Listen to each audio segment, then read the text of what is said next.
તળાજામાં પતંગની દોરીમાં ફસાયેલા પક્ષીનું જીવદયા ગ્રુપ દ્વારા સફળ રેસ્ક્યુ કરવામાં આવ્યું।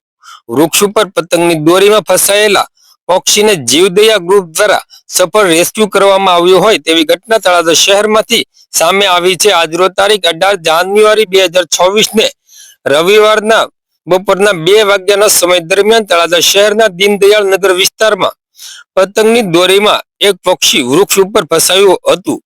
પક્ષી ગંભીર રીતે ફસાયું હોવાની જાણ સ્થાનિક નાગરિકોએ તાત્કાલિક તળાજા શહેર ભાજપના પ્રમુખ શ્રી આઈ.કે. વાળાને કરી હતી।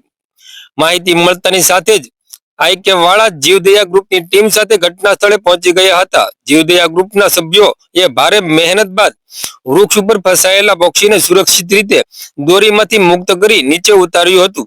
રેસ્ક્યુ બાદ પક્ષીને તાત્કાલિક સારવાર માટે હોસ્પિટલમાં ખસેડવામાં આવ્યું હતું।